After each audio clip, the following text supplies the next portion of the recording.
23년도 침체에서 둔화에서 침체로 전환되는 그 순간이다 라고 볼 수 있고, 안타깝지만 이런 리세션 혹은 침체, 이런 현상은 장기간에 걸쳐서 나타나요. 교수님 책을 챙겨본 게 작년부터 그러세요? 챙겨보고 있습니다.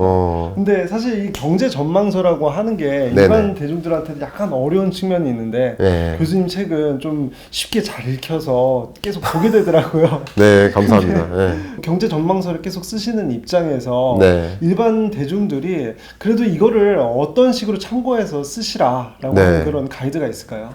저는 이제 지도, 나침판, 뭐 이 정도로 생각을 개인적으로 하고 있고요. 사물의 위치나 사물의 어떤 모습을 제대로 파악하려면 그 사물한테만 바로 가지 않잖아요. 주식이라고 한다면 주식 종목만 보려고 하면 안 된다는 걸 항상 강조하는데요. 결국 내가 산 정상에 올라가 보면 그 사물의 모습이 보일 수도 있고, 그 사물이 다른 사물과 아니면 그 사물이 처해 있는 환경과 어떤 관계가 있는지 큰 그림을 먼저 그려볼 수 있거든요. 경제 전망은 마치 그런 모습이다. 23년에 세계 경제가 어떻게 가고 있고 나는 그 변화 속에 어떤 지점에 있는지, 이런 걸 확인하는 거. 가장 극단적인 사례가 20년, 21년에 대세상 성장이 왔고 집값도 폭등했고, 그러다가 21년 끝자락에 영끌에서 내 집 마련한 사람이 있어요. 상대적 박탈감을 느끼고, 근데 그때부터 집값이 떨어지고 그때부터 금리가 올라서 이자 부담 커지고, 그런 것들을 아마 경험하신 분들이 좀 계세요. 굉장히 안타까운데 22년, 23년 금리가 어떻게 될지를 바라보지 않은 분들이지 않을까. 금리의 움직임은 곧 돈의 움직임을 보여주거든요. 돈이 어디서 어디로 쏠리는지, 그것에 따라서 자산 가격이 오르고 떨어지고, 특정 자산 가격은 오르고 특정 자산 가격은 떨어지고, 이런 변화를 들여다 보셨다면 사자마자 이자 오르고 사자마자 집값 떨어지는 그런 현상에서 좀 다시 한번 당하지 않는 그런 분들이 되실 수 있지 않을까. 결국 경제 전망은 거시적인 어떤 자산 가격 혹은 금리, 이런 전반에 걸친 변화가 어떻게 전개되나, 그리고 나는 그 중에 어느 위치에 있나, 나도 나를 보아야 되거든요. 그런 것들을 보기 위해서 산 정상에 올라가는 모습, 이런 것에 좀 쉽게 설명드리면 그럴 것 같다. 2023년이 적어도 경기 둔화 또는 침체를 바라보시는 이런 관점이신 것 같은데 어떤 배경에서 그렇게 판단하시는 거죠? 일단 리세션이라는 단어가 우리 한국말로는 엄격히 말하면 둔화예요. 침체가 아닙니다. 침체는 더 심각한 거예요. 근데 리세션은 사실 20년에 경험했던 그런 경제가 침체죠. 그리고 리세션은 둔화예요. 그러니까 하강 국면이 있는데 플러스에서 제로로 향하는 게 리세션이고요. 이 제로에서 더 밑으로 떨어지는 게 소위 말하는 침체예요. 둔화, 침체. 이게 다 하강 국면이죠. 근데 23년 경제, 22년에는 아직 침체 안 왔다라는 말이 정답이고, 23년도 침체에서 둔화에서 침체로 전환되는 그 순간이다 라고 볼 수 있고, 안타깝지만 이런 리세션 혹은 침체, 이런 현상은 장기간에 걸쳐서 나타나요. 그래서 장기 리세션이 온다 라는 관점에서 그레이트 리세션이라는 표현을 썼습니다. 2020년은 디프레션, 경기가 마이너스로 움푹 빼이는 패였지만 그게 장기간에 걸치진 않았어요. 21년에 상당 부분 제자리로 돌아왔죠. 그러니까 20년이 소위 말하는 경기 침체 혹은 그 이후의 반등, 그런 모습이고, 22년, 23년은 둔화에서 침체로 넘어가는 국면, 그리고 그것이 장기간에 걸쳐 나타날 가능성이 높은 그런 국면으로 여러분 이해하시면 도움이 될 것 같아요. 한 가지 인상적인 게 2020년은 경기 침체라고 표현하셨고 올해는 아직 침체가 오진 않았다. 그런데 내년에는 리세션. 근데 20년에는 주가가 그래도 반등해서 많이 올랐잖아요. 그런데 올해는 주가가 많이 하락했는데 침체는 오지 않았다. 그러니까 경기 침체와 주가는 약간 별개의 문제가 될 수 있다. 별개의 문제입니다. 저도 이제 경기 침체 온다, 뭐 어려워진다, 뭐 이런 말씀 드리는 건 사실이지만 그걸 곧 주가랑 연동해서 생각하시는데 너무 죄송한 말씀이지만 그렇게 투자하셔는 또 안 됩니다. 왜냐하면 항상 주식 투자는 선행하니까요. 네. 예, 선행이라는 관점에서 생각을 해보면 오히려 이 주가의 저점이냐 고점이냐 이걸 판단하는 데는 금리를 더 눈여겨보시고요. 그리고 금리를 제외하고서 이게 얼만큼 가파르게 상승하냐 그렇지 않느냐 이런 것을 좀 볼 때는 경기를 보시면 좋겠다. 그러니까 금리와 경기를 같이 보셔야 됩니다. 네. 그러면 그것에 선행해서 주가가 움직일 텐데 결국 그래서 경제 전망한다는 거죠. 앞으로 금리는 어떻게 될 것이고 경기는 어떻게 될 것이고 그러니까 앞으로 그럴 것이니까 투자를 이렇게 하는 것이지 지금 이러니까 투자를 한다 그러면 계속 맨날 내가 사면 떨어지지 하는 게 그겁니다. 네. 경제 전망에 있어서는 금리가 가장 중요한 지표를 이렇게 보시는 거죠. 금리가 거의 나머지 자산 가치의 변화를 네. 한 70% 이상 설명해 줍니다. 아. 그러니까 다른 걸 하나도 안 보고 그냥 금리만 봐도 정말 다른 거 아니에요. 정말 금리만 봐도 어느 정도의 그 자산 가치의 등락을 설명해낼 수 있어요. 여러분 스스로도. 아, 정말요? 예, 여러분 스스로도 충분히 그렇습니다. 다만 뭐 주식이나 외환 시장 같은 자본 시장, 외환 시장은 돈의 움직임이 굉장히 빠르기 때문에 뭐 그 투자자들은 경제 전망을 해요. 공부하고 자금을 먼저 옮겨요. 그러니까 선행하는 거죠. 근데 부동산 시장은 상대적으로 동행하니까 그 선행성이냐 동행성이냐라는 것을 충분히 공부하고 판단하신다면 경제를 전망하면서 적절한 그런 투자 포트폴리오를 가지실 수 있지 않을까 생각합니다. 그럼 이렇게 금리가 되게 중요하기 때문에 좀만 뒤에서 물가랑 같이 한번 다뤄보기로 하고요. 우리나라가 경제 위기가 정말 올 수 있을까요? 23년 경제가 어려운 수밖에 없는 이유는 그것도 역시 금리 때문이에요. 고금리의 역습을 받는 거예요. 네. 자, 여러 가지 그 징후들이 있는데 지금 단적으로 여러분께 설명드릴 수 있는 그 위기의 성격은 채권입니다. 채권이요? 예. 그러니까 채권 금리예요. 채권 금리가 이렇게 치솟죠. 소위 기준 금리가 오르니까 나머지 시중 금리도 다 올라요. 네. 채권 금리도 오릅니다. 근데 채권 금리가 이토록 가파르게 오르고 있는 배경 중에 하나는 기업들이 높은 이자를 줄 테니까 높은 금리로 채권을 발행할 테니까 이 채권 사주세요 하고 채권을 발행합니다. 네. 그런데 그 발행된 채권이 안 팔려요. 채권을 발행해서 자금을 마련하는 건데 자금을 마련할 수 있는 방법이 끊기는 거예요. 더 비싸게 빌려준다고 하는데도 그렇죠. 심지어 지금 한전체가 있어요. 한국전력공사가 발행하는 한전체도 다 안 팔려요. 한국도로공사 안 팔려요. 과천도시공사도 안 팔렸어요. 이런 공공채 성격의 채권도 신용등급이 AAA거든요. 네. 한국전력공사 같은 경우는. 그런 기업도 이 채권을 발행해서 매각이 안 돼요.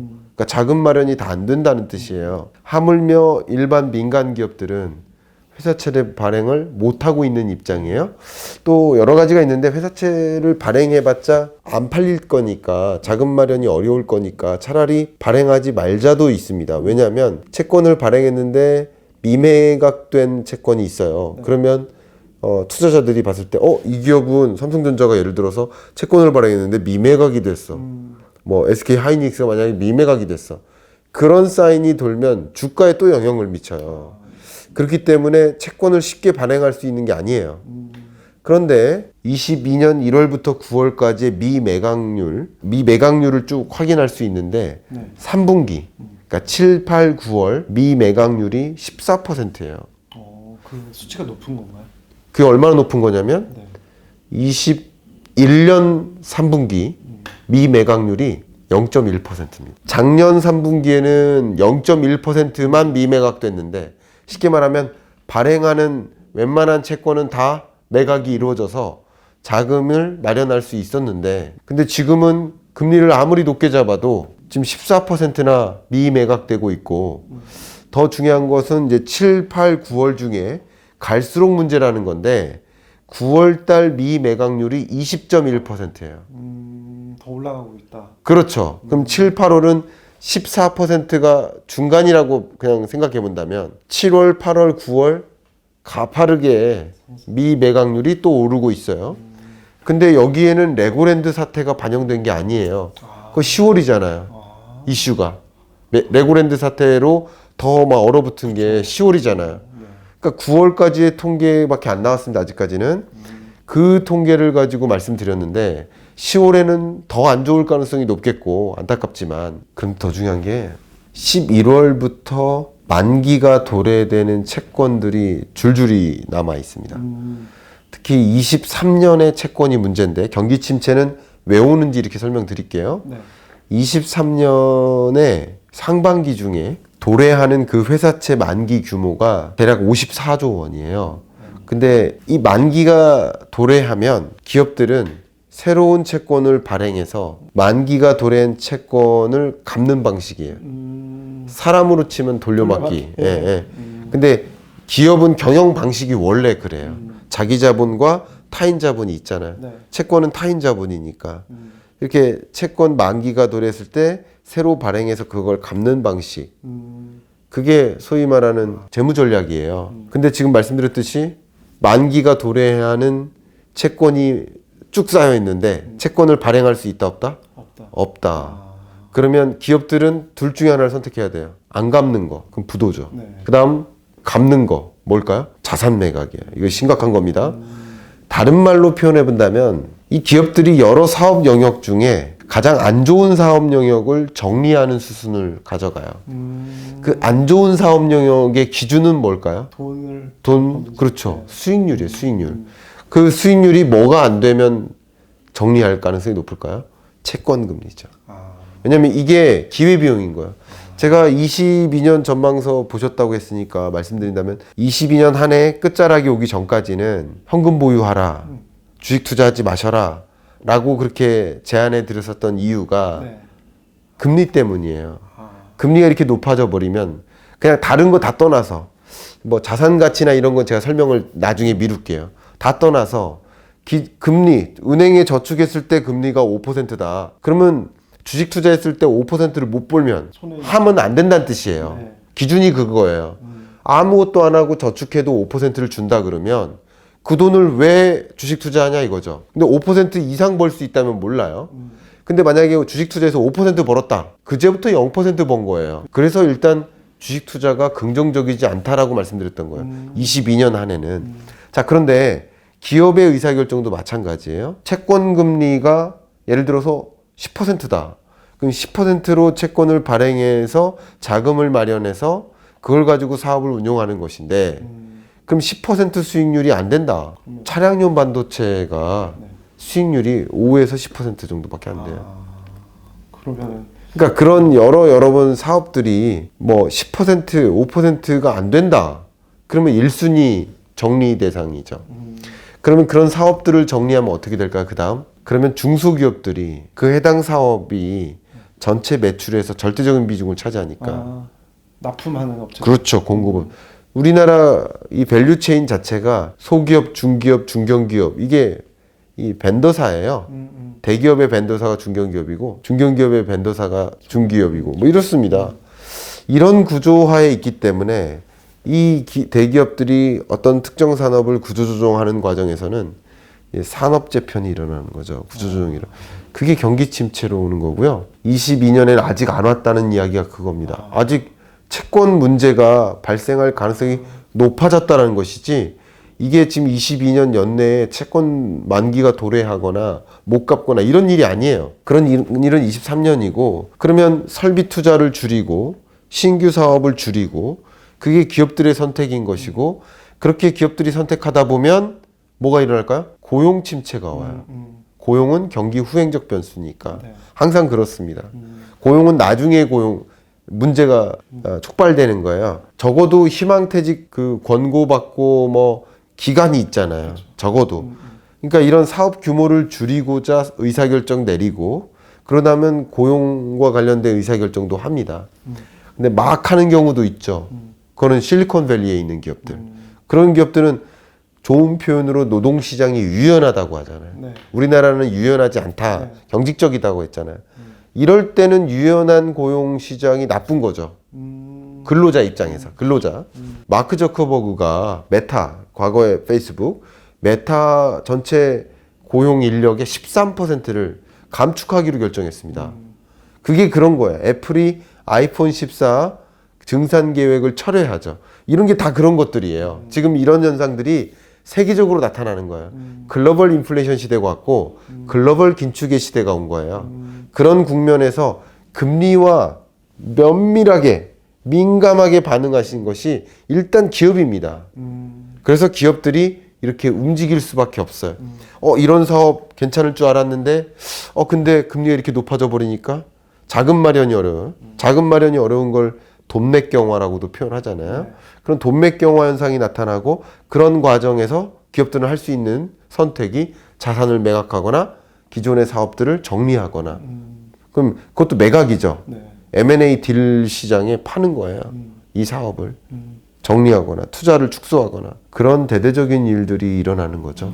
그럼 말씀 듣다 보니까 정말 큰일이라는 건 내년이네. 내년에 네. 금리가 이미 높은 상황에서 더 비싸게 돈을 빌려야 되는 거잖아요. 네. 그러면은 지금도 힘든데 내년은 훨씬 힘들어질 가능성이 높고 그거를 돌려막기를 못하는 네. 기업들이 충분히 생길 수 있다. 그렇죠. 네. 예, 예.